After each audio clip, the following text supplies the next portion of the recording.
Bueno, bienvenidos a todos de nuevo. A continuación, la licenciada Karina Benancetti presentará a la doctora Karina Kaplan, La convivencia escolar, un abordaje relacional. Buenas tardes y bienvenidos una vez más al Encuentro Provincial de la Educación Superior, siendo la temática que nos encuentra y nos convoca acompañamiento a las trayectorias de los estudiantes. Realmente es un placer poder acompañar las reflexiones pedagógicas y las contribuciones de la doctora Karina Kaplan, que seguramente nos permitirán seguir pensando sobre los modos de acompañar las trayectorias de los estudiantes, pensando esta categoría en relación a otras categorías, a otros constructos teóricos, y podemos mencionar la escuela, la convivencia, los procesos de subjetivación, la cuestión de la ética, tiempos y espacios.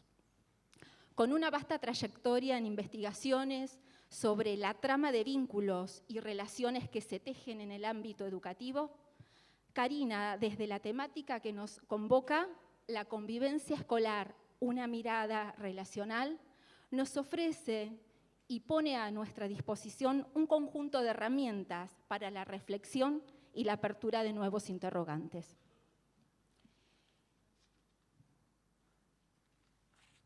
Su trayectoria en relación a sus estudios, investigación, docencia y libros.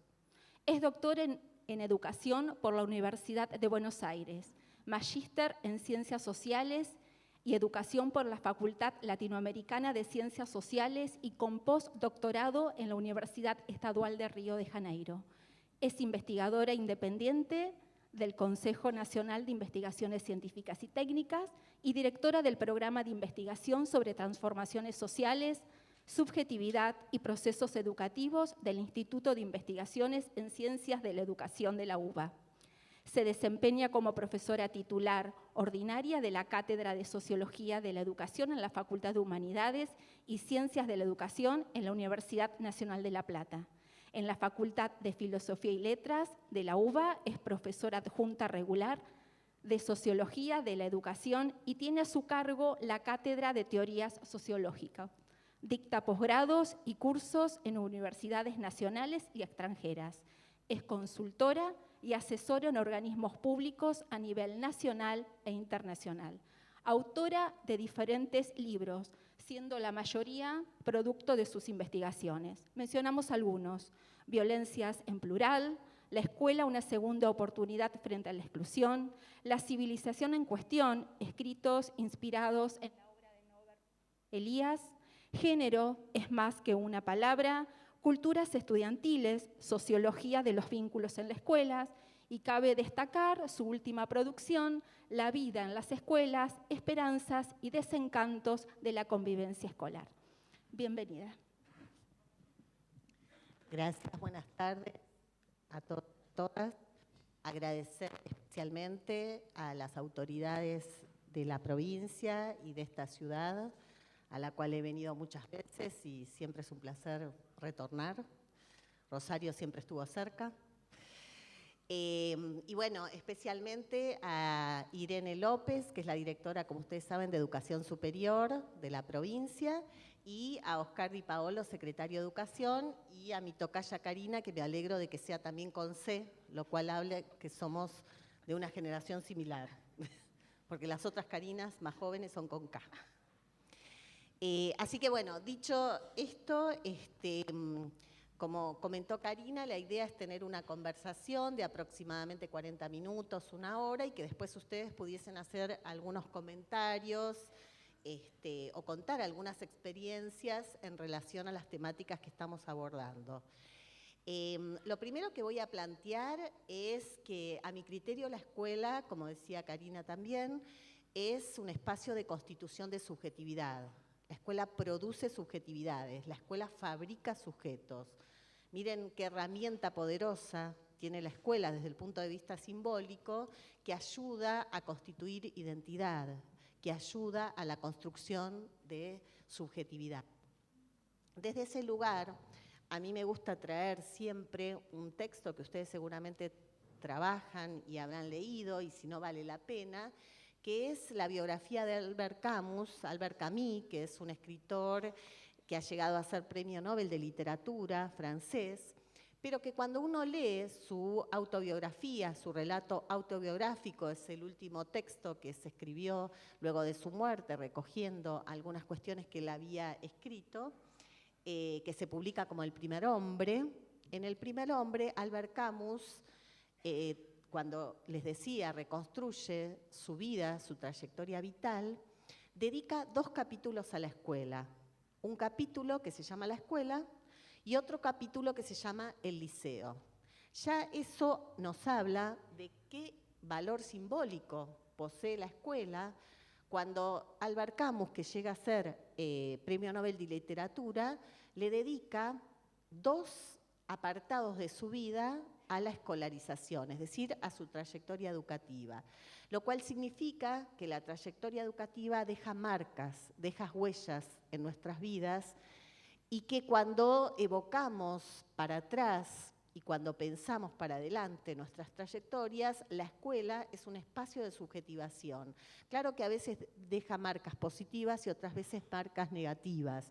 Por eso a mí me gusta pensar, junto con Albert Camus, que la escuela, el sistema educativo y la escuela en particular, y acá ustedes están en una instancia central de la formación en el sistema educativo y de la transmisión cultural, que es la formación docente, a mí me gusta pensar al maestro y a la escuela como un espacio de subjetivación que puede curar las heridas sociales, por lo menos que puede ayudar a curar las heridas sociales. Y en eso me voy a basar para decirles que entonces Albert Camus dedica un capítulo a la escuela primaria. Ustedes saben que Albert Camus viene de sectores populares, indigentes, que el papá fue a la guerra con Argelia y que, digamos, murió en la guerra con Argelia, y ahí justamente hay un maestro en la escuela rural que es el que, digamos, le da sentido a toda su trayectoria y al cual le dedica Albert Camus luego el Premio Nobel de Literatura, el señor Germain o el señor Bernard, lo llama de distintas maneras, a veces fantasiosamente y otros con su nombre real. Y este maestro de escuela rural, de sectores indigentes, que, digamos, ustedes saben que a los niños de sectores rurales, indigentes, los espera el trabajo y que en general no llegan al liceo, lo que para nosotros sería la escuela secundaria o la educación media. Y entonces este maestro se dedica especialmente a enseñar a estos niños con métodos incluso muy rigurosos a veces desde el punto de vista disciplinario, pero básicamente lo que les transmite es la pasión por aprender. Y los inserta en el mundo de las letras, que es el mundo que nos inserta un orden simbólico, que nos permite a nosotros acceder a una dimensión simbólica de lo social. El mundo de las letras, el mundo de los libros, es aquellos que nos permiten visitar otros mundos simbólicos distintos de los del origen. A mí particularmente siempre me gusta traer una escena que trae Albert Camus cuando reconstruye en su autobiografía su vida en la escuela, que tiene que ver con que, como él era de sectores indigentes y va en el segundo capítulo ya al liceo, donde ya no está este maestro de sectores populares, rurales, maestro único, sino que ya se encuentra con los chicos del liceo que provienen de otros sectores sociales, que tienen otros modos, digamos, de sociabilidad. Él en realidad pertenece a otro mundo, sin embargo empieza a interactuar con este mundo de los niños y adolescentes, de los cuales el maestro de la escuela primaria les habría hablado, pero que nunca habían conocido, porque vivían en otra realidad. Entonces viene el acto de fin de año. Ustedes saben que los rituales en las escuelas son muy importantes y los actos escolares son especialmente importantes en los rituales.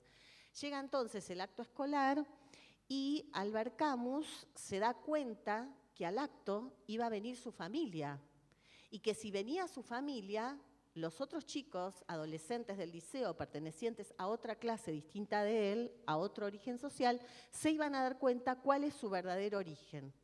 Y entonces siente vergüenza de su familia, siente vergüenza de que su abuela y de que su mamá vinieran al acto escolar y que los otros adolescentes, los otros niños, se dieran cuenta de cuál es su origen. Pero hacia el final del capítulo del liceo, Albert Camus reflexiona y dice: más vergüenza sentí de haber sentido vergüenza de mi origen. Y ahí uno piensa, ese es el factor maestro, ese es el efecto escuela. Este maestro de escuela primaria que lo que les dice todo el tiempo, con palabras pero también con gestos y con actitudes, es que ellos no tienen que tener vergüenza de su origen, que pertenecen a distintas condiciones estudiantiles. Todos tenemos distintas condiciones estudiantiles, en el sentido de distinto género, distinto origen social, distinta etnia, distintas religiones, y eso hace a la condición estudiantil. No se puede pensar las trayectorias por fuera de las condiciones estudiantiles. Justamente la experiencia de vida, la experiencia escolar, que es una experiencia social singular, pero que nos constituye como sujetos, es una experiencia social en el sentido fuerte, porque nos deja huellas, porque nos marca subjetivamente. No puede ser pensada y no puede ser abordada con independencia de la condición estudiantil. Yo llamo condición estudiantil a todas estas formas de diversidad, que a veces son formas de desigualdad, que tienen que ver con el origen social, la etnicidad, el género, la religión y otras formas de vida y de ser de los estudiantes.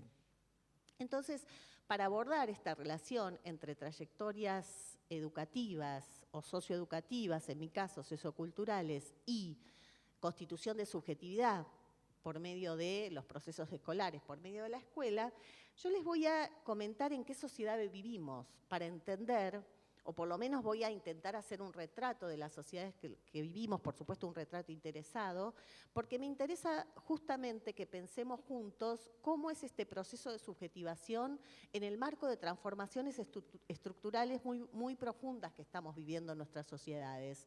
Hay que pensar en qué estructura social y qué transformaciones sociales estamos viviendo para pensar cuáles son los sujetos, qué tipos de subjetivación, porque ustedes saben que nosotros somos sujetos de época, no nos podemos pensar por fuera de los procesos sociohistóricos y sociopolíticos en los que nuestra subjetividad se despliega. Por supuesto que luego resistimos, luego tenemos nuestra singularidad, pero no hay sujetos por fuera de lo social, así como no hay sociedad sin sujetos que tengan resistencias y autonomías. Entonces, para eso elegí 3 metáforas de las sociedades contemporáneas, que les voy a hacer unas pinceladas sobre ellas para intentar entender justamente la relación entre transformaciones estructurales de las sociedades, transformaciones sociales, los modos de constitución de subjetividad y qué papel juega la escuela en relación a esas transformaciones y la constitución de subjetividad. Entonces me voy a basar en 3 metáforas, que son 3 textos, 3 libros, que a mí me sirven mucho para pensar en estos procesos socioculturales y socioeconómicos de transformación y cómo impactan esas transformaciones estructurales sobre el sujeto, que son, por un lado, La corrosión del carácter, de Richard Sennett, que es una obra que yo sigo mucho, que lo que él dice es que en el capitalismo salvaje, así llama nuestros tiempos, sobre todo, digamos, en la década del 90 como momento de coronación de procesos de larga data y larga duración, pero que en la década de los 90, todos lo sabemos, hemos vivido el 2000 en este país, 2001, 2002, todos sabemos que ha sido una década muy fuerte en el sentido de transformaciones estructurales de las sociedades, donde el trabajo dejó de ser un ordenador para las grandes mayorías. Históricamente, en el capitalismo asalariado, en el capitalismo tradicional, el trabajo ha sido un ordenador, un organizador de la vida individual y familiar. Cuando nosotros íbamos a bailar a los 15 años, allá lejos y hace tiempo, algunos son más jóvenes, pero bueno, a todos les va a tocar que van a ser más grandes, nosotros cuando nos sacaban a bailar y nos preguntaban ¿a qué te dedicas?, era sinónimo de preguntarte quién sos, de qué trabajás, tanto de qué estudias cuando eras más chico, y cuando eras un poco más grande te preguntaban ¿a qué te dedicás?, ¿de qué trabajás? ¿Por qué? Porque el trabajo te constituía como identidad. Entonces el trabajo definía quién sos y a partir de eso uno hacía una serie de inferencias acerca del otro. Lo que dice Richard Sennett es que en el capitalismo salvaje el trabajo dejó de ser un bien y un derecho para las grandes mayorías y entonces deja de estructurar la vida cotidiana de las personas. Entonces, muchos niños, muchos jóvenes, muchas generaciones, yo lo llamo cadenas de generaciones de exclusión, han estado expuestos a estas condiciones de no trabajo, sin trabajo, con trabajo precarizado en sus hogares. Entonces, hay niños, hay jóvenes y me atrevería a decir que hay adultos que jamás han visto trabajar a nadie en su hogar. Quiere decir que el trabajo no ha sido incorporado como una experiencia cultural cotidiana, como una experiencia que organiza la vida de esos hogares. Y el único despertador que ha sonado y que a veces suena para organizar el tiempo familiar es el despertador que es para ir a la escuela. Quiere decir que la escuela es una institución, miren hasta qué punto marca subjetividad o produce subjetividad, porque organiza el tiempo y la existencia y las trayectorias de grandes poblaciones, sobre todo la escuela pública, que es una escuela popular por estas razones, porque alberga sectores que están eliminados o excluidos del sistema social, y tampoco sabemos si verán alguna vez trabajar a sus padres o a sus familiares. No tenemos certeza de eso, por eso a veces a la escuela le cuesta tanto pensar en términos de trayectorias, porque algo que dice Richard Sennett es que lo que se ha roto en el capitalismo salvaje es justamente la posibilidad de pensar simbólicamente en un futuro. Es una ruptura de trayectorias lo que ha traído el capitalismo salvaje, este capitalismo que deja por fuera del lazo social a gran parte de los sujetos, de los individuos y los grupos. Fíjense hasta qué punto que en ese momento, en los 90, y podemos, por supuesto, referirnos a un proceso de largo alcance hasta la actualidad, hablamos de procesos de desafiliación social, es decir, ningún filo, ningún hilo hilvana a los sujetos con lo social. Y entonces es la escuela la que produce el lazo social. Por eso a mí me interesa que conversemos sobre esto, porque ahí uno se da cuenta del valor simbólico que tiene la escuela, sobre todo en procesos de exclusión, y en nuestros países, y nuestra región y en el mundo, que sabemos que no estamos pensando una sociedad donde haya lugar para todos. La escuela le da cabida a todos, con sus problemas, con a veces con ciertos procesos de estigmatización al interior. Los trabajaremos, pero la escuela es la única y la última institución en lo que los sujetos confían en términos de espacio de lo público, justamente porque permite torcer ciertas trayectorias educativas y permite desanudar este vínculo que parece a veces inexorable entre origen social o condición estudiantil, con todas las formas de desigualdad, y destino educativo o trayectorias impensadas desde, digamos, las condiciones de origen. Entonces, en la corrosión del carácter, con esta metáfora, nos tenemos que preguntar, junto con Richard Sennett, qué pasa con estas familias, estos individuos, estos grupos, estos sujetos de la educación, que no han incorporado al trabajo como una experiencia cotidiana en sus hogares, y entonces, por ejemplo, vienen a la escuela sin formas de disciplinamiento que suponía un trabajo en el hogar. Es decir, ustedes saben que el capitalismo y el trabajo tienen que ver con el tiempo. La variable tiempo es un tiempo social y un tiempo simbólico. ¿Cómo organiza el tiempo la gente? Entonces la escuela tiene incluso un tiempo de organización y pretende que los niños y los jóvenes vengan con ciertas formas de disciplinamiento. Por ejemplo, que vengan puntuales a la escuela, ¿no? Que cumplan con ciertas formas de socialización. Pero yo lo que les estoy diciendo es que estamos esperando algo que la sociedad no ha construido para muchos niños, porque el tiempo en esas familias se organiza de un modo que no tiene que ver con el tiempo tradicional del trabajo, y muchas veces por eso van a la escuela tarde. Yo he visto como algunos profesores van hasta las casas y le dicen qué pasa, que están llegando tarde, y bueno, están todos dormidos en ese hogar, pero no porque sean vagos, sino porque la experiencia, porque lo que hace la sociedad es estigmatizar a aquellos que son víctimas, ¿no?, de estos sistemas. Entonces, ahí está la pregunta, ¿cómo hacemos nosotros para no estigmatizar? Por supuesto que es complicado trabajar con niños que no tienen esas formas de disciplinamiento, porque incluso la escuela sigue hablando de trabajo escolar, quiere decir que el trabajo y la categoría organizadora, pero yo les pregunto, bueno, si no lo adquieren en la casa, entonces tendremos que hacer un trabajo, y tenemos que hacer un trabajo en la escuela de que adquieran ciertas formas de sociabilidad que son necesarias para el trabajo académico. Ven que digo trabajo académico porque requiere ciertas formas de disciplinamiento, ciertas herramientas simbólicas y de socialización. Entonces, junto con Richard Sennett, tenemos que preguntarnos esto: si no es por la vía del trabajo, sobre qué soportes o amarras constituyen subjetividad y qué lugar ocupa la escuela.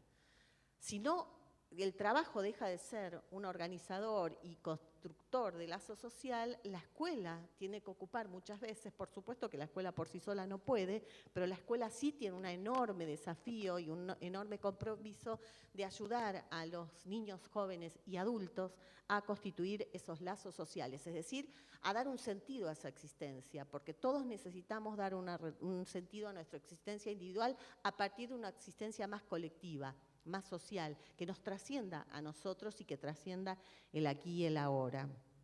Entonces, la segunda metáfora que me gustaría traer cuando retrato, digamos, las características de las sociedades contemporáneas es la del texto de Louis Wacquant, Las cárceles de la miseria. En Las cárceles de la miseria, Louis Wacquant está pensando en lo siguiente: ¿qué es lo que pasa en sociedades donde no hay trabajo? Como decía Richard Sennett, se corroe el carácter de las personas, quiere decir que las van desgastando, las van erosionando en su constitución de subjetividad, porque no logran insertarse en un trabajo, no logran insertarse en la vida social o lo hacen con mucha dificultad y con muchos niveles de flexibilización y precarización, y junto con este proceso de exclusión material de muchos sectores, hay un proceso de criminalización de la miseria. Se empieza a sospechar de los pobres, se empieza a verlos como el mal de la sociedad.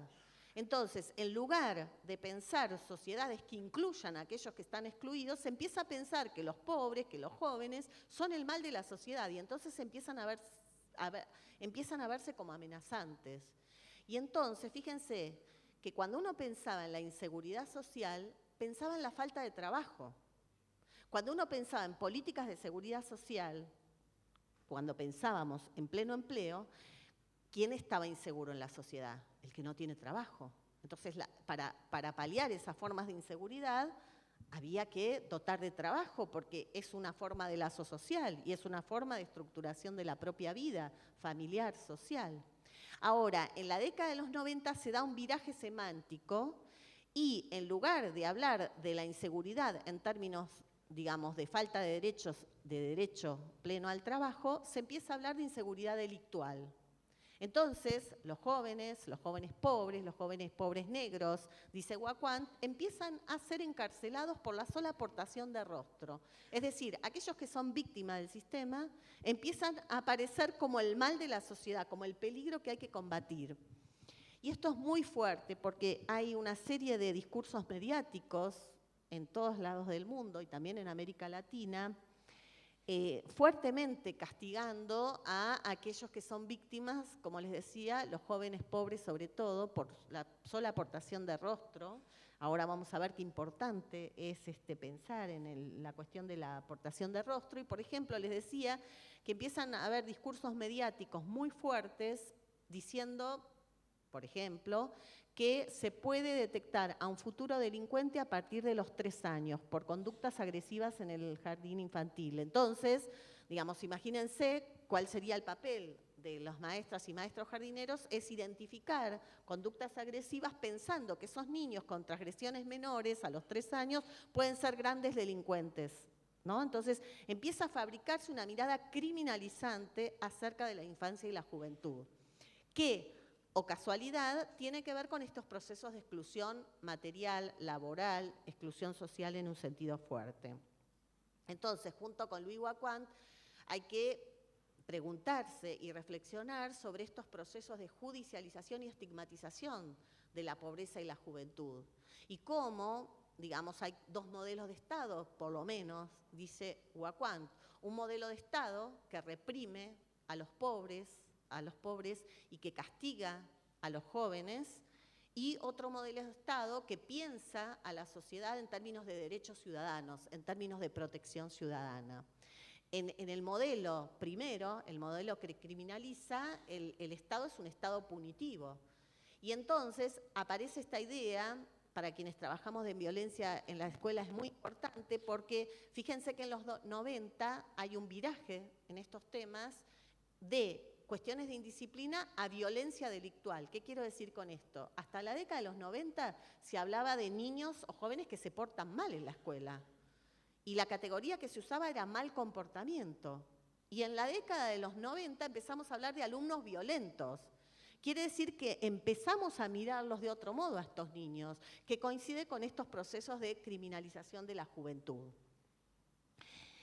Entonces, la tercera metáfora es una metáfora de Pierre Bourdieu y sus colaboradores en un texto que se llama La miseria del mundo, donde lo que hacen justamente, siguiendo retratando las sociedades contemporáneas y cuál es el proceso de subjetivación, la mirada que se construye sobre los sujetos, lo que dicen Bourdieu y sus colaboradores a través de testimonios de lo que ellos llaman la mano izquierda del Estado, es decir, gente e instituciones que han quedado por fuera del lazo social, que son los deshechos de las sociedades neoliberales, y entrevistan entonces a gente del movimiento de los parados de Francia de la década de los 90, entrevistan a ex obreros de ferrocarriles, y a mí lo que más me impactó, que dentro de lo que se considera la miseria del mundo, entrevistan a directores de escuela, a estudiantes de educación superior. A mí me impactó mucho, por ejemplo, un testimonio que entrevistan a una joven que estudia para policía y que entonces la formación policial allí acá siempre es un factor de movilidad social, así lo ven y lo sienten los jóvenes, porque eso muchos quieren ser policías, así como otras profesiones u oficios que en su imaginario, digamos, les va a dar movilidad social. Y entonces esta chica decía que, claro, que viene de sectores populares y que llega a la educación superior en la formación de policías y que cuando vuelve a su lugar se siente desclasada, ya no es de aquí ni de allá. Eso le sucede a mucha gente de educación superior, que son primera generación en sus hogares, que han accedido al nivel superior y que no vienen con ciertas formas de socialización o han internalizado ciertos valores en términos de clase, ¿no? Lo que supone, digamos, alguien que llega a educación superior. Bienvenido a esta democratización, pero eso genera, digamos, ciertas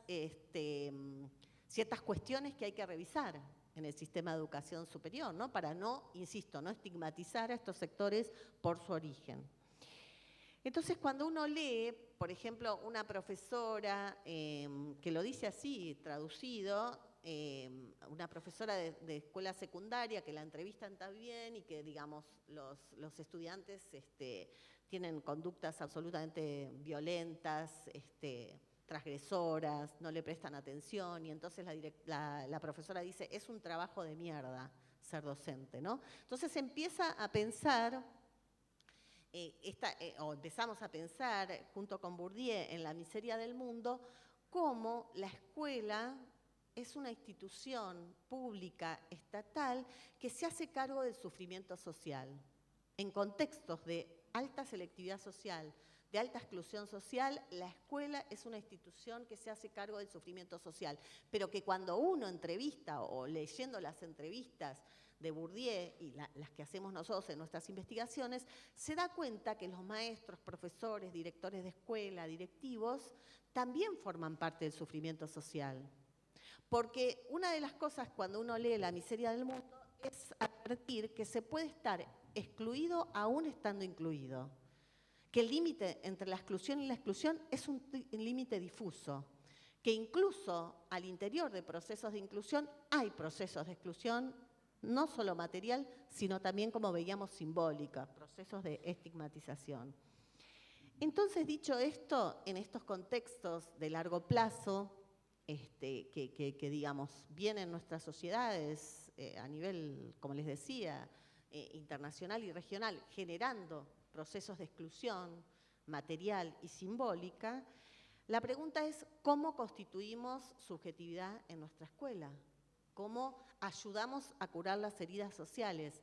¿Cómo acompasamos el sufrimiento social de los estudiantes siendo nosotros mismos o formando nosotros mismos parte de ese sufrimiento social?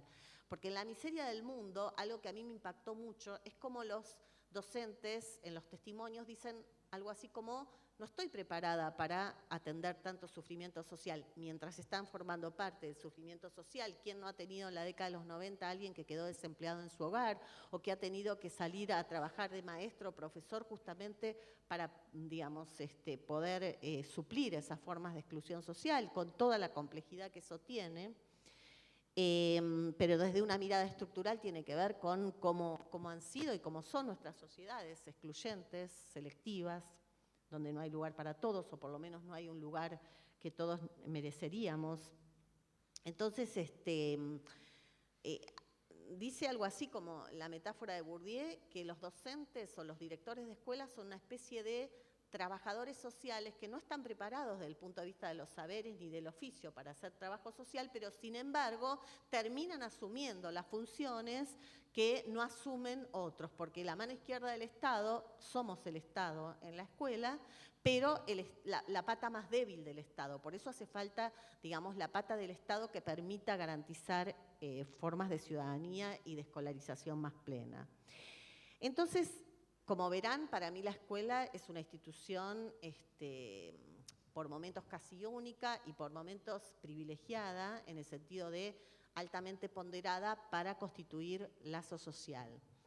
Y ahí sí me quiero detener en una dimensión de la práctica educativa que tiene que ver con las formas de sociabilidad, formas de convivencia al interior de la escuela. Una vez que ya dijimos sobre la importancia de la escuela, en términos simbólicos, en términos de constitución de subjetividad, bueno, me interesa que nos metamos en la trama de relaciones, en la trama vincular que se teje en la escuela. Porque, digamos, la trama vincular que se teje en la escuela sí podemos hacer mucho para desestigmatizar, para romper con ciertas fatalidades de trayectorias escolares y poder reivindicar ciertas formas de condición estudiantil, ¿no?, que son propias de cada sujeto. Entonces me voy a referir a la violencia en las escuelas como una de las dimensiones de la convivencia en la escuela, intentando abordarla en su dimensión relacional, quiere decir no pensando los casos de alumnos violentos, saliéndonos de esa lógica, sino pensar en las relaciones sociales que se tejen y se entretejen en las escuelas, es decir, en los vínculos, en la dimensión emotiva, en qué sentimos, en cómo nos sentimos en la escuela. Y voy a considerar a la violencia como un dolor social, a la violencia como esas formas de daño social que es necesario reparar desde el punto de vista simbólico. Porque cuando un niño es humillado en la escuela, siente un dolor que va a marcar su trayectoria. Y entonces hace falta referirnos a las dinámicas sociales de estigmatización y de violencias al interior de la escuela. Y entonces voy a distinguir dos tipos de violencia en términos analíticos, ustedes después dirán si les sirve o no. Una es la violencia física, que es la violencia que parece más evidente, que tiene que ver con los golpes, con el daño físico hacia el cuerpo del otro. Esa es una violencia que parece muy evidente, pero ahora van a ver que no fue tan evidente en toda la historia de nuestro sistema educativo. Porque a los niños, desde el principio, desde los orígenes de los sistemas educativos nacionales e internacionales, se los ha azotado, se les ha pegado. Quiere decir que la violencia física era casi diría una pedagogía del castigo. El castigo físico a los niños estuvo aceptado durante mucho tiempo, desde los orígenes del sistema educativo. Ha pasado casi un siglo para que digamos que la violencia física o el castigo físico a los niños es intolerable para nosotros, es decir, se ha transformado nuestra sensibilidad. Hemos pasado casi un siglo para transformar esa sensibilidad y decir que el cuerpo del niño le pertenece al niño y no es tenencia del adulto. Porque fíjense que en la pedagogía del castigo tradicional, el cuerpo del niño le pertenece al adulto y miren hasta qué punto que una figura de autoridad como es el docente, la autoridad pedagógica, tenía la potestad sobre el cuerpo del niño. Podía violentar al niño y eso no era visto como violencia. Ven que no es tan evidente, porque, digamos, el azote a los niños, y recuerden las imágenes de principios de siglo, y no hasta hace mucho, la cultura de la violencia con los maíces, con las regletas, ¿no? Digo esto porque hay toda una discusión si hay que volver a eso. Por eso ven que en términos pedagógicos hay que hacer miradas de largo alcance, sabiendo que las disputas de sentido se conquistan, pero que también se puede retroceder. Entonces, nosotros hemos avanzado mucho como sociedad, y en Argentina particularmente. Tengo oportunidad de viajar mucho por América Latina, sobre todo, y sé que hay sistemas educativos que todavía aceptan el castigo físico, inclusive explícitamente, que en sus leyes educativas, incluso reglamentos, no se prohíbe el castigo físico. Es más, un padre puede ir a la escuela y decirle, bueno, si mi hijo se porta mal, de vez en cuando un chirlo no viene mal, porque yo en mi casa también le pego y la violencia física es aleccionadora. Bueno, la violencia física en nuestro país es ilegal. Y eso ha sido una conquista de derechos que hemos tenido entre todos porque se ha transformado nuestra sensibilidad y porque hemos dicho que a los niños no se los daña. No se los daña ni físicamente ni en esta otra forma de violencia a la que me voy a referir, que es la violencia simbólica, que es una violencia más suave, que no es tan evidente, aunque, como les dije, la física tampoco es tan evidente.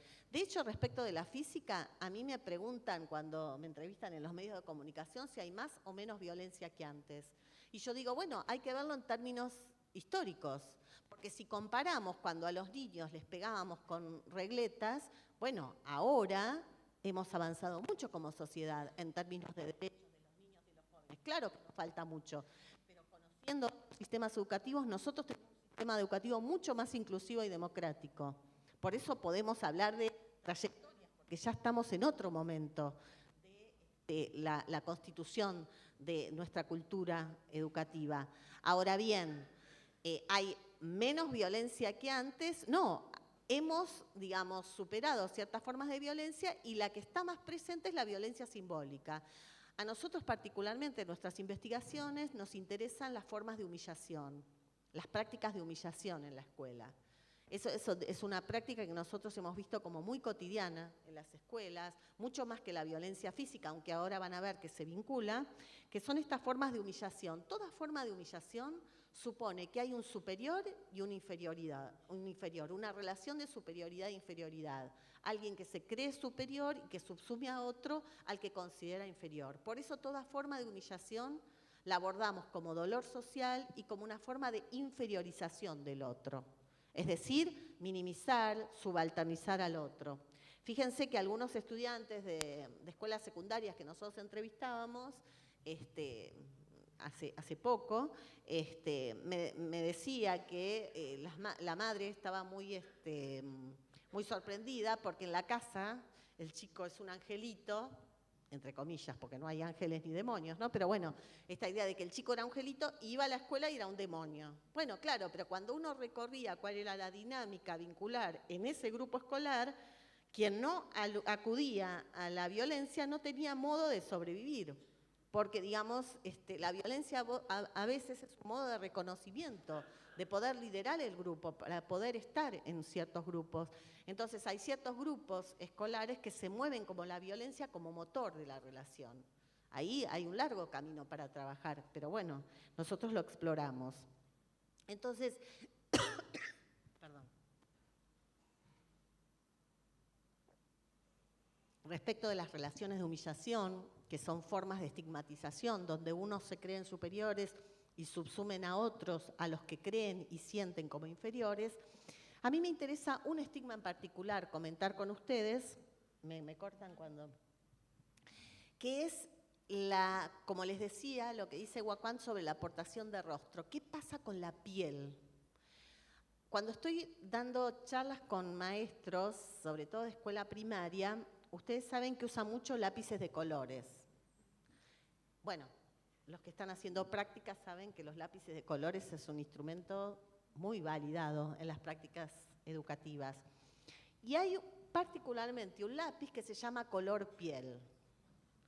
Piensen en ese lápiz color piel y cómo es ese lápiz color piel y pongan ese lápiz al lado de cualquiera de nuestras pieles y de las pieles que, digamos, tienen los estudiantes que habitan en nuestras escuelas. Entonces ahí hay una piel que está más legitimada y otra que está más deslegitimada, humillada. Quiere decir que ser de piel morena es digamos, inferiorizante, es de menor valor social.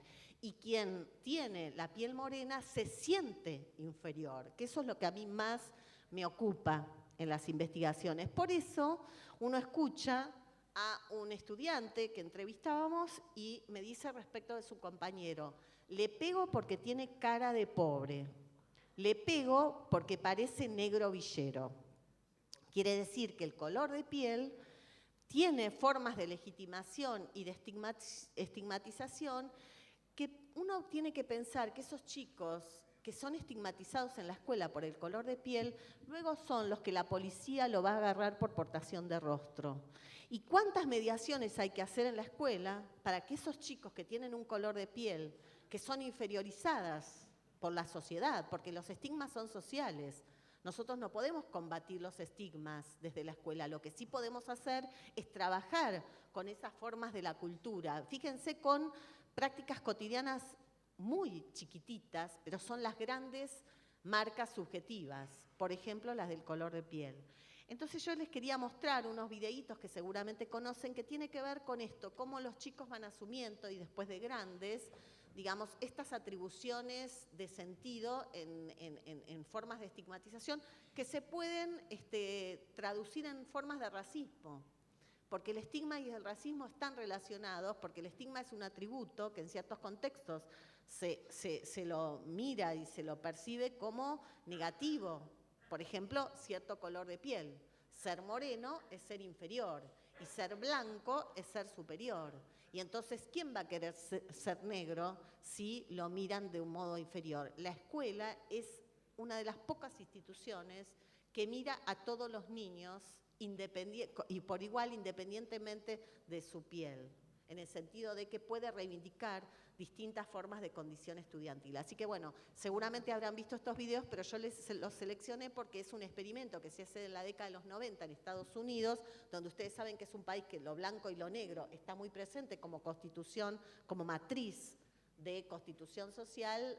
Miren hasta qué punto que no solo hay muros simbólicos, sino también que Trump quiere hacer un muro material. Entonces vamos a hablar sobre los muros simbólicos. A ver, vamos a ver los dos videitos.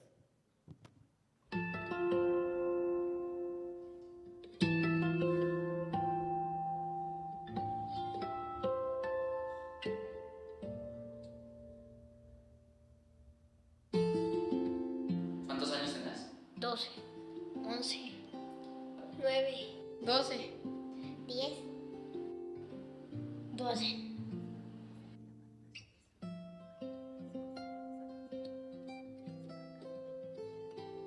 La primera pregunta es: ¿quién es la muñeca fea de esas dos? Esta. esta,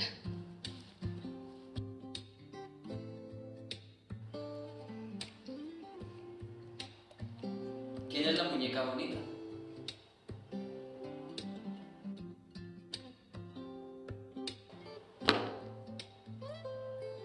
esta,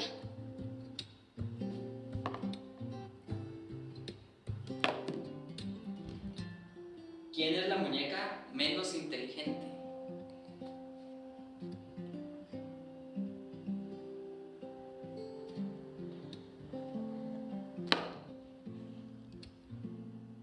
esta. ¿Por qué?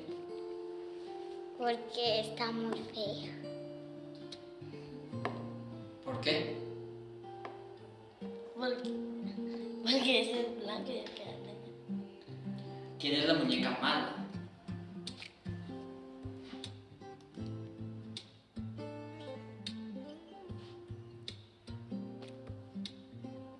Esta,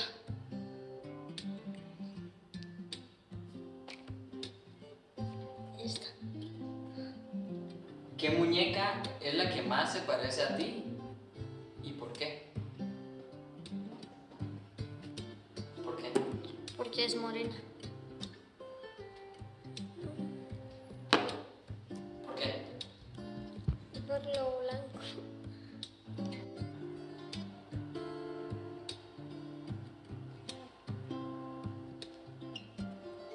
¿Por qué?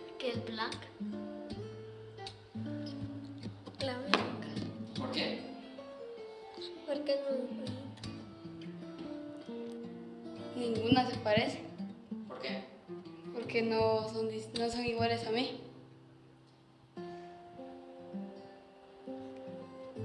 ¿Por qué? Porque es bonita. ¿Por qué? Lo cachando. ¿Cuál de las dos muñecas quisieras que fuera tu amigo?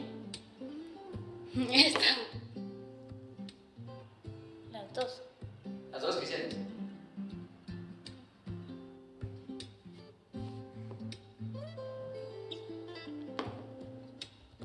Esta. ¿Por qué? Porque es muy bonita. ¿Por qué? Porque es blanca.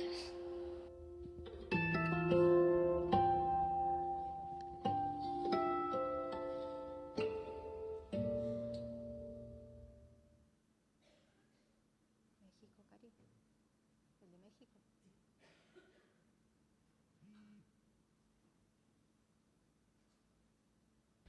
¿Cuál es el muñeco moreno? Este. ¿Y cuál es el muñeco blanco? ¿Cuál muñeco es bonito? ¿Cuál muñeco es feo? ¿Cuál muñeco es malo? Ninguno. ¿Cuál muñeco es malo? Este. ¿Y por qué? Porque, bueno, este es moreno y este blanco. ¿Cuál muñeco es feo? ¿Por qué? Porque a mí no me gusta el color café. ¿Cuál muñeco te gusta más? Este. ¿Cuál muñeco es bueno? Este. ¿Y por qué? Porque no me dan miedo los güeros porque tengo más confianza con si los un poco más así como este, no tengo mucha confianza. ¿Cuál muñeco es malo? ¿Por qué? No sé. ¿Cuál muñeco es feo? Este. No sé, es que me parece que está un poquito, ¿cómo te diría? Más moreno y no se ve tan blanco. Y no tiene mucho aspecto. ¿Por qué el muñeco blanco es bueno? Porque sus ojos son azules y todo su cuerpo es blanco. ¿Cuál muñeco es feo? ¿Por qué? Porque está negro. ¿Por qué ese muñeco es malo? Porque está café. ¿Y por qué que este café es malo? Porque pega. ¿Cuál muñeco te gusta más? Blanco. Porque sus ojos están bonitos y su raza también. ¿Cuál muñeco se parece más a ti? Un poquito a este. Es que soy un poquito güerita de mis piernitas y de mis aquí, de mi espalda y de mi carita y mis bracitos los tengo morenitos. ¿Cuál muñeco se parece más a ti? Este. ¿En qué?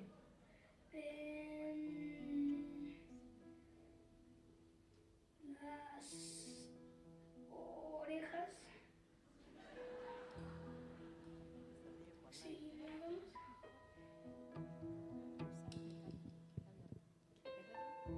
Déjalo, déjalo.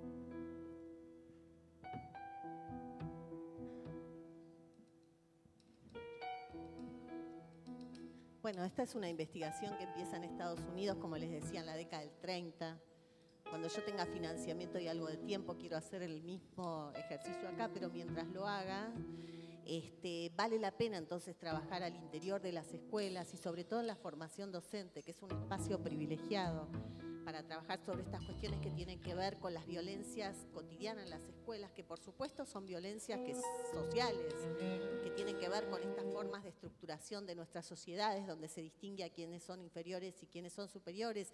Y fíjense qué doloroso que es como los niños no quieren ser lo que son, porque están vistos de una manera negativizada, de una manera estigmatizada, y cómo la escuela reivindica, por eso, volviendo a Albert Camus, cómo él sintió vergüenza de su origen, pero más vergüenza sintió de haber sentido vergüenza de su origen, y ese es el efecto escuela, ese es el efecto maestro, ese digamos, es el efecto simbólico de subjetivación cuando la escuela puede trabajar sobre esas prácticas culturales cotidianas, chiquititas, pero que son desde el punto de vista de la constitución de subjetividad, grandes marcas porque pueden dejar huellas. Por eso les decía que la escuela tiene que trabajar para curar ciertas heridas sociales. Por supuesto que no las va a curar para siempre, porque para eso tendríamos que trabajar para vivir en otras sociedades, y en eso también tenemos que hacer desde la escuela algo. Pero en esos microprocesos, microformas sociológicas y sociales y culturales de estigmatización, las dinámicas de inferiorización del otro, tenemos mucho recorrido por hacer. Y entonces, para terminar, quería, digamos, dejarles este mensaje respecto de cómo hacer desde la escuela para desanudar el vínculo entre origen y destino, porque justamente las trayectorias consisten en desanudar, en desarmar este vínculo que parece inexorable entre origen social con todas sus condiciones, que pueden ser, como decíamos, de género, étnicas, de raza, de religión, de discapacidad, y las trayectorias educativas, para pensar qué otros destinos son posibles, que a los niños de sectores populares no les está necesariamente esperando el trabajo, aún escaseando. Porque cuando hice hace poco un focus group, una entrevista grupal, que es con la metodología que en general trabajo con sectores populares, escuelas secundarias, escuchaba a un estudiante, un joven, que me decía que quería terminar el secundario porque quiere ir a trabajar al basural. Y a mí me parecía una metáfora muy fuerte, como las anteriores, sobre nuestras sociedades contemporáneas. ¿Por qué quería ir a trabajar con la basura? Y me parecía muy fuerte. Sin embargo, en esa zona, el basural era un espacio de movilidad social, así como es la policía para otros. Era un factor de movilidad social, porque los niños y los jóvenes lo que quieren es, por ejemplo, sacar a sus mamás de la villa miseria. La casa propia tiene una idea muy fuerte en nuestras investigaciones, porque ellos saben que ese origen social les genera un destino que es muy doloroso y que es muy sufriente. Lo que quiero decir es que los niños, los jóvenes, están sufriendo. Y entonces no pueden venir a sufrir a la escuela. La escuela es un espacio que tiene que generar otras condiciones de sociabilidad para que los niños, no sé si alcanzarán la felicidad, me parece muy ambicioso, pero que sí puedan transitar trayectorias educativas subjetivantes y biografizantes, sin sentir vergüenza de sus orígenes y luchando por tener un futuro distinto al de su origen. Así que bueno, muchísimas gracias.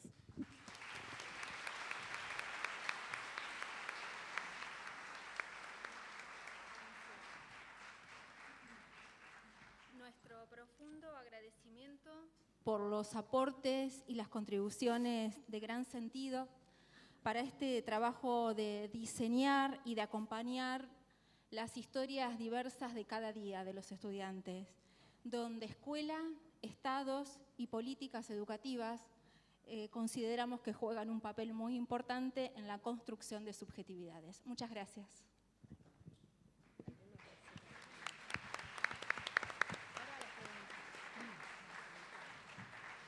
Invitamos a los presentes a acercarse a los micrófonos, a realizar algún tipo de comentario referido exclusivamente a la ponencia escuchada.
Sí, no, lo que estábamos diciendo que quizás más que hacer preguntas, si quieren hacer algún comentario o comentar la experiencia, y se pueden animar a venir hasta acá con el micrófono. A menos que sea muy escolarizado.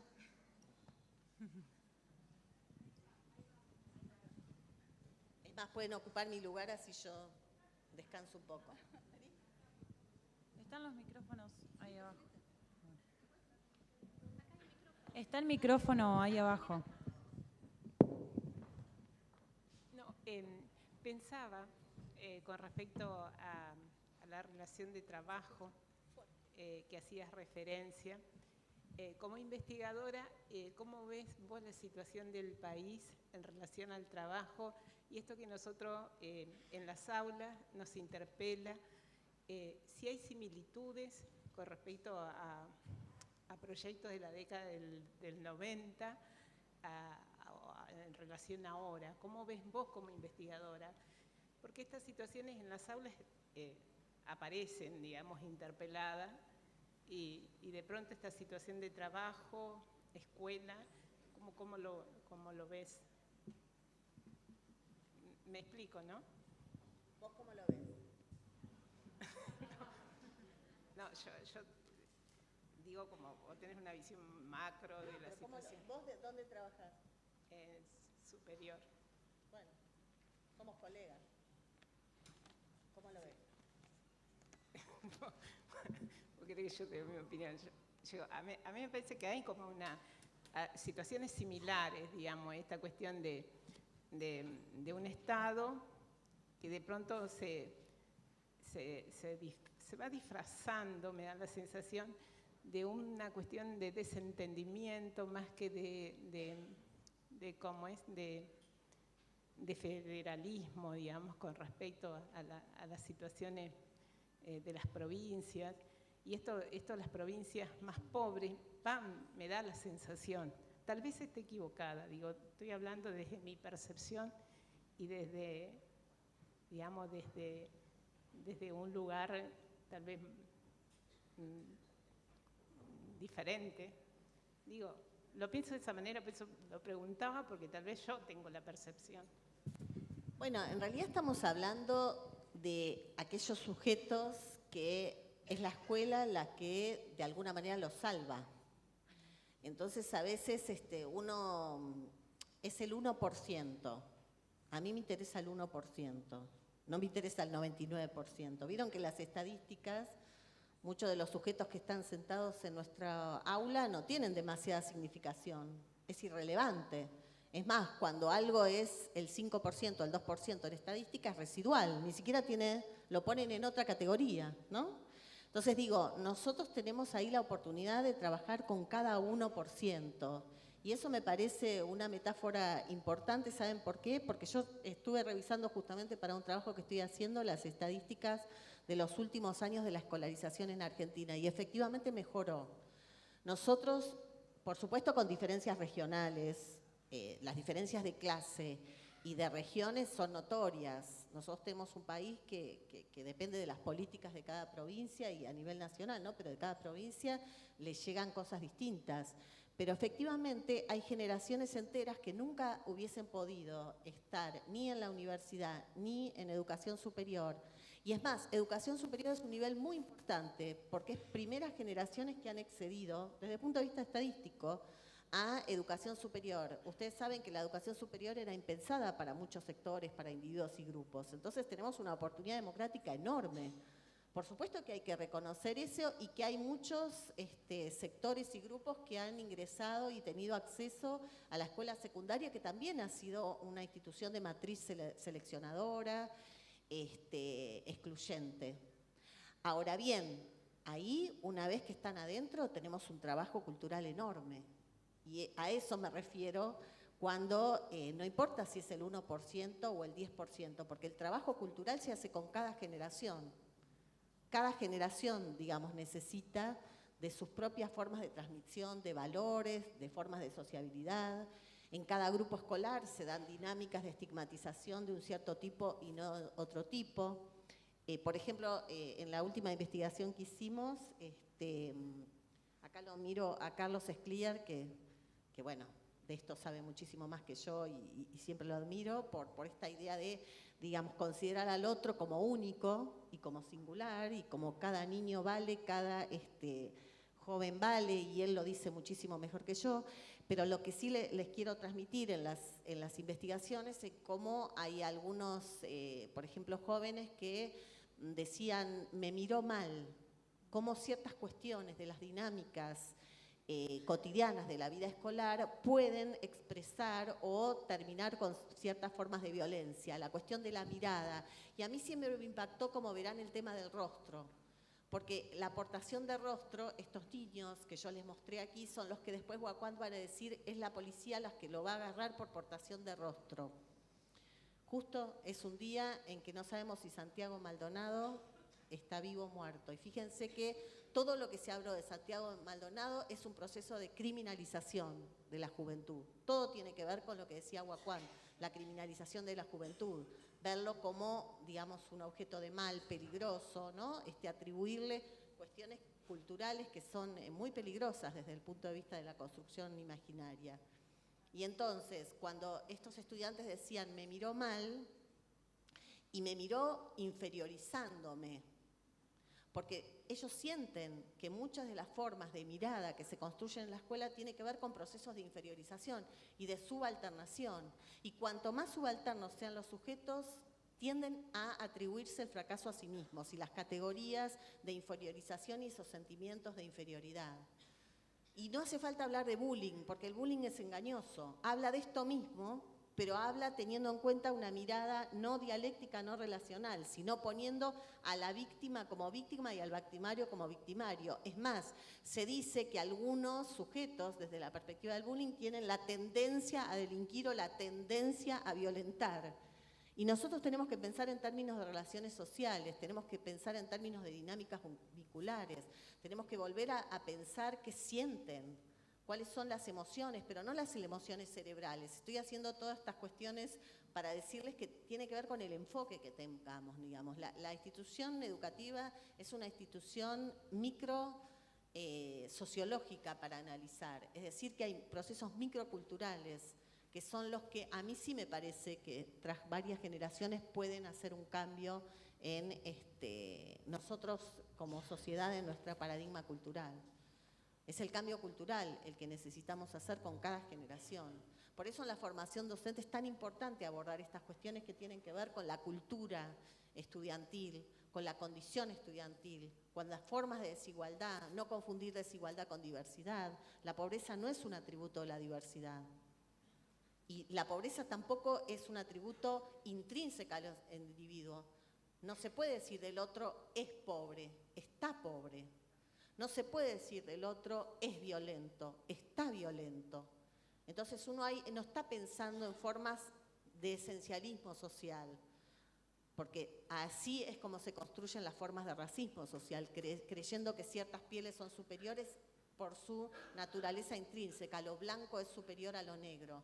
No, siempre hay un contraste, una relación social, hay una relación hegemónica de poder. Y bueno, en esas relaciones la escuela construye mucho y tiene una oportunidad democrática.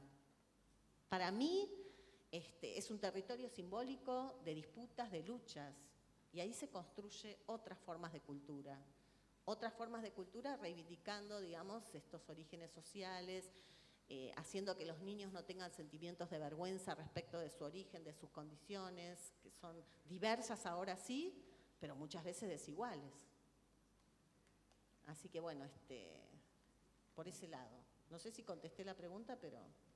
Karina, yo te quería compartir algo. Sabés que me quedé pensando en esto que decías de que muchas veces los docentes que transitan la escuela primaria es como que ven al alumno como que es el otro que está en una problemática social vulnerable, ¿no? Y no que ellos también forman parte de esa problemática. Entonces pensaba en esto, me voy con esta idea de pensar la responsabilidad que tenemos como instituto de formación de que a los chicos que estamos formando esto es cambiarles la mirada, ¿no? Ayer justo yo trabajo en cuarto año y una alumna vino muy preocupada, está haciendo la residencia, ¿no? Y cómo su coformadora no le había prestado atención a un nene que había perdido un familiar el fin de semana. Imaginad que en una localidad de 15.000 habitantes, donde bueno, la escuela donde está haciendo la residencia es una escuela de periferia, y vino muy conmovida. Y dice, ¿cómo le puedo cambiar la mirada a la maestra? Que lo mira como el bicho raro y que en realidad ella forma parte de la formación del alumno. Y en esto que vos decís me deja pensando, a ver, qué responsabilidad también tenemos como instituto de acompañar la subjetividad de nuestros alumnos para poder cambiar esa mirada, ¿no? Y que el otro, desde la diferencia, también pueda ser parte del contexto en el que uno vive, ¿no? No mirarlo como un bicho raro, pero ese discurso también está muy instalado de parte de los adultos, ¿sí? Muchas veces cuando son escuelas de única oferta en la localidad, donde van todos los chicos a la misma escuela, pienso siempre en la escuela primaria, ¿no? Donde el negro, el villero, el del barrio tal, el barrio cual, no te juntes con ese, el nene, o sea, al ser tan chiquito y ser una esponja, viene con ese discurso, porque en realidad cuando son chicos son amigos de todos, juegan en el campito con todos, andan en la bici con todos. Pero después en este discurso del adulto tan tajante, tan doloroso, tan cruel, el chico es como que va separándose, ¿no? Creo que en eso, yo me voy con eso, ¿no? Con este pensamiento que nos ayuda también a desde los institutos poder cambiar esa mirada y darles una mano a los futuros docentes, ¿no? Que por ahí el que ya está y la esencia está instalada, a veces cuesta erradicarla, pero por lo menos a estos chicos, o ponerles estos temas en tensión, particularmente que los puedan pensar o mirar desde otro lugar. Así que te agradezco porque la verdad que me encantó y uno se va con un pantallazo y con algunos autores para poder seguir leyendo. Gracias. Y mira, a mí me conmueve mucho esta idea. Lo sigo a Donald Trump porque vieron que no se puede no seguir. Los Simpson y Donald Trump son, y Capusotto, digamos, que uno no sabe quién es el crítico de quién, ¿no? Quién está hablando. Son como tres miradas. Levantarte con Chiche Helblum, acostarte con Mauro Viale y ya para estos temas. Recuerdo, por ejemplo, a Mauro Viale en un noticiero que decía que él no entendía, como la gente de sectores populares, vive toda sin nada y que viven todos juntos y que entonces son todos pervertidos, por supuesto. Entonces, ¿cómo la gente va a vivir en menos de 30 metros cuadrados? Decía, como, ¿no? Como diciendo, pero eso es digamos, por fuera de cualquier comprensión social. Bueno, la gran mayoría de niños jóvenes que nosotros tenemos viven en hogares muy precarios, ¿no? Precarios y precarizados. Entonces, bueno, ¿cómo construir una mirada? Para mí tiene que ver con esto, con cómo construir una mirada. Por eso me interesa mucho el rostro. Porque uno puede tener, lo que vos decías es una proximidad física, pero distancia cultural o simbólica. Por eso la idea de los muros, cómo se va armando una idea de nosotros y ellos, lo que ustedes están describiendo, ¿no? O sea, se puede estar en el mismo territorio, incluso al lado del otro, pero mantener desde el punto de vista simbólico-cultural una distancia, entre otras cosas por estos procesos de inferiorización, esta creencia en la superioridad y este sentimiento de inferioridad. A mí siempre me impactó desde mis primeras investigaciones sobre buenos y malos alumnos cómo los niños van construyendo imagen de sí mismos, cómo se van sintiendo inferiores y cómo cuando hay un maestro y una escuela que puede retornarles otra mirada, una mirada de mayor valía social, ellos van transformando esas formas de autoestima. Porque la autoestima, por eso digo que a mí me llama la atención cómo están volviendo muchos de los términos que son desde cierta perspectiva dichos desde otra. Porque lo socioemocional no tiene que ver con el cerebro.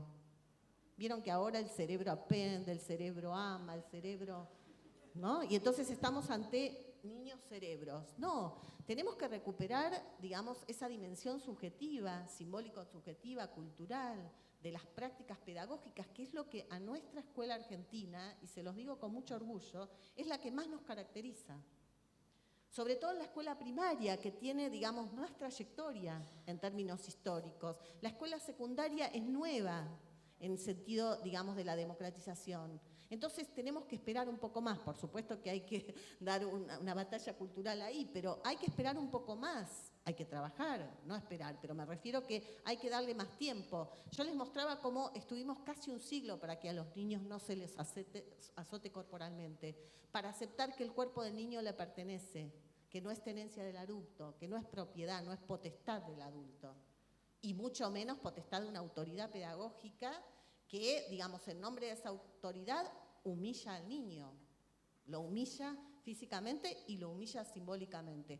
Nosotros estamos yendo camino a una sociedad que el maestro no va a humillar al niño, porque desde el punto de vista de la sensibilidad tenemos que trabajar para que estas formas de violencia simbólica que están naturalizadas, que están aceptadas, que es esa violencia suave, que parece más invisible, es aquella que deja marcas desde el punto de vista subjetivo.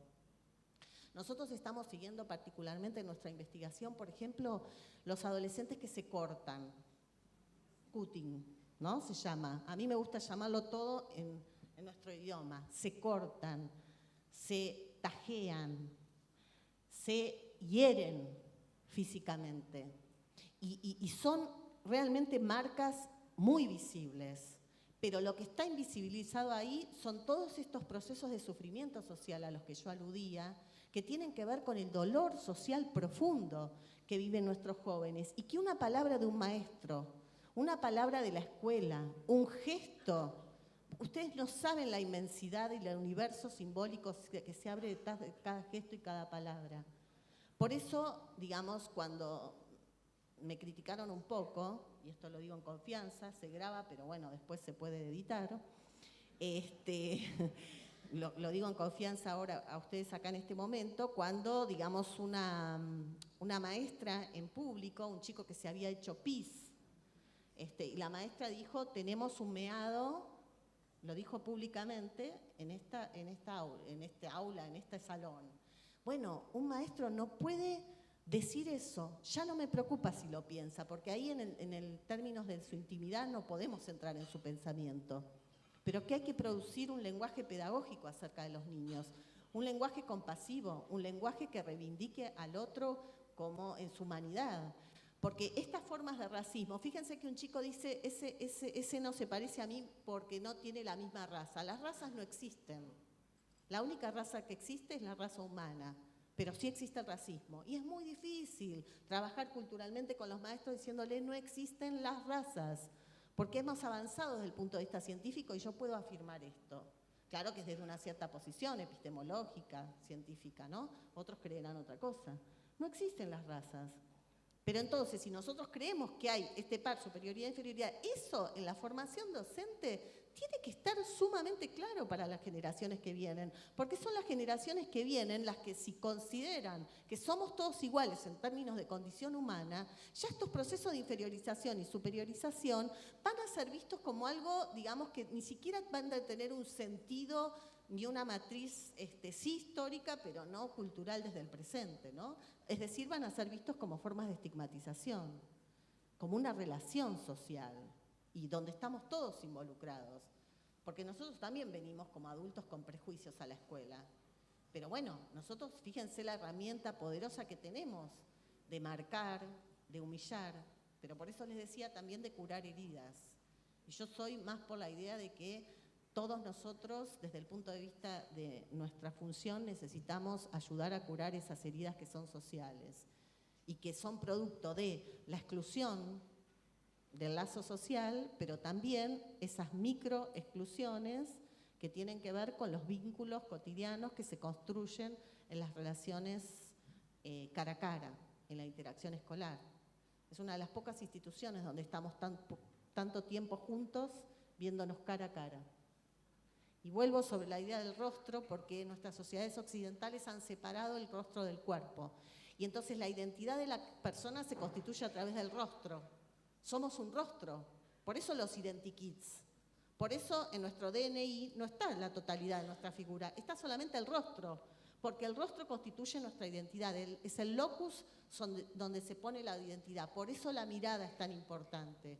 Porque la mirada del otro hace que uno sea visto y se ve a sí mismo en función del espejo que le devuelve la mirada. Porque la identidad es el rostro. Entonces tenemos que volver a mirar esos rostros a cada uno, al 1%. Por supuesto que las políticas estatales, si existen, acompañan, pero después hay un proceso de micropolítica en la escuela que hace falta transitar con cada niño, con cada generación y con cada grupo escolar. Por eso somos maestros. Muchas gracias.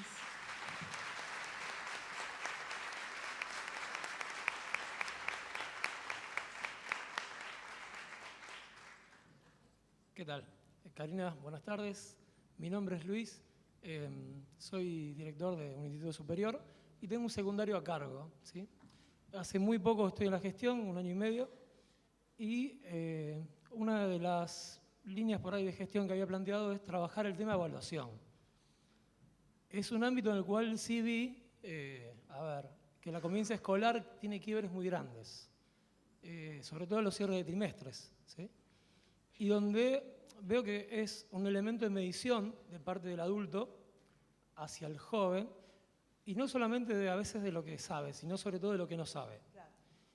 Quisiera saber, desde tu experiencia en la investigación con este tema, ¿cómo podríamos abordarlo de un modo diferente? ¿Cómo podremos formar también a nuestros colegas en evaluar de un modo más fraterno, más en contexto? Me encantó la idea de evaluar más fraternalmente. Sí, te la voy a robar. Bueno, no, te la pido prestada ahora en público.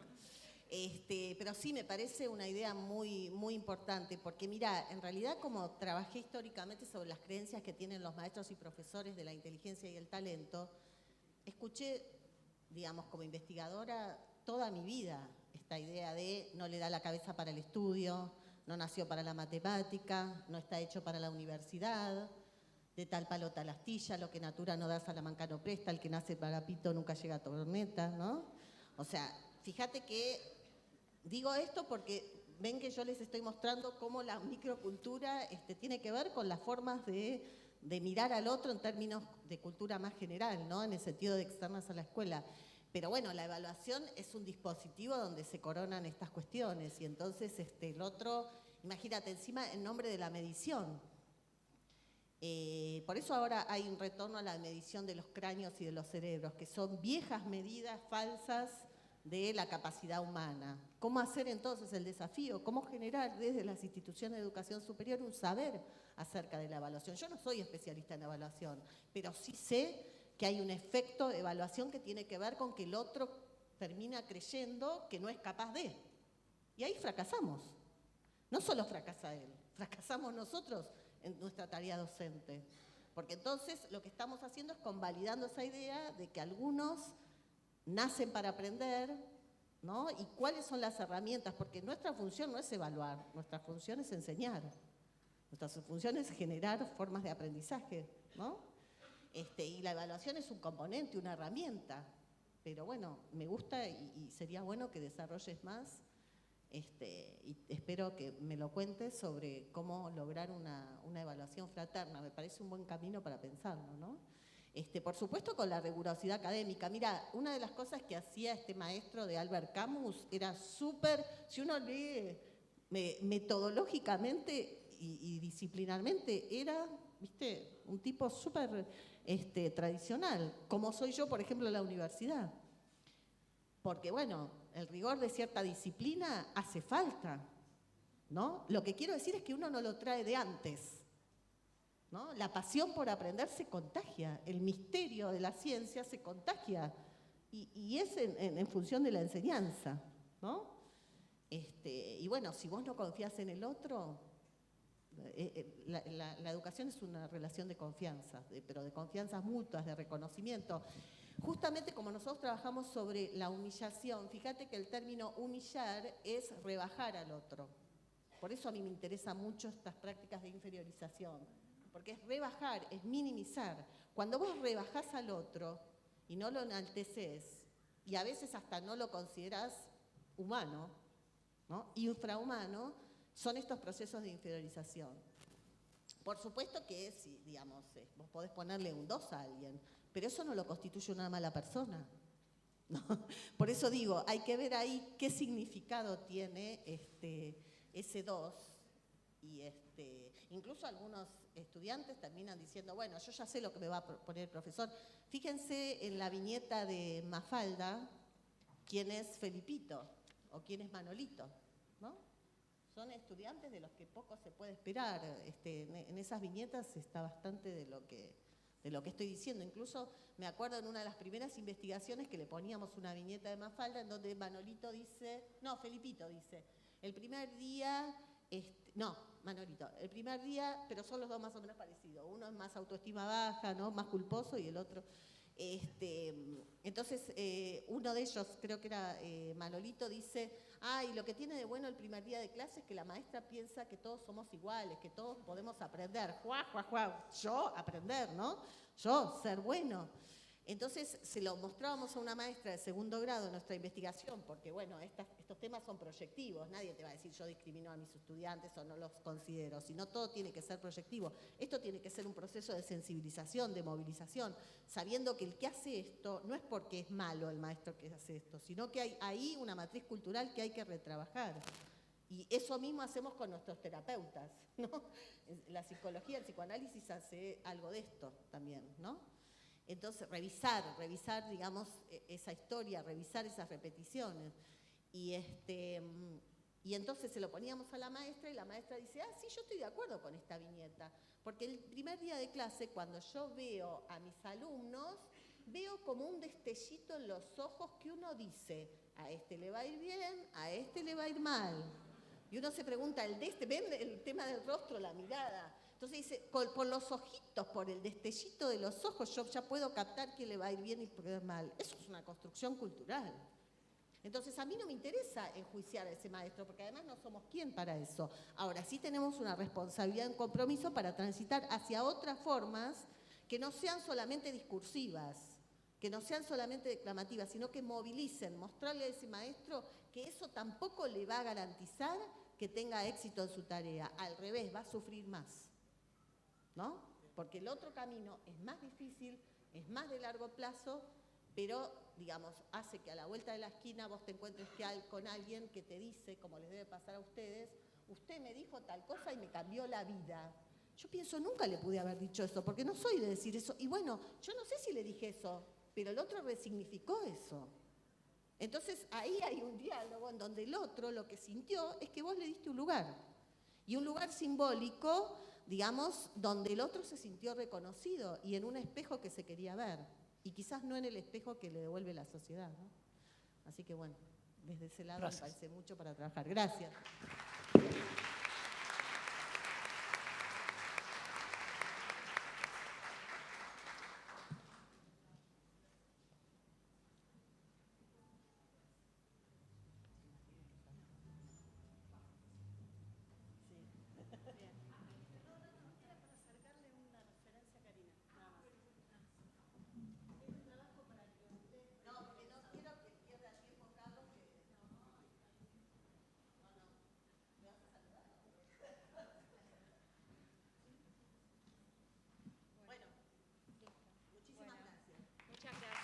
Gracias.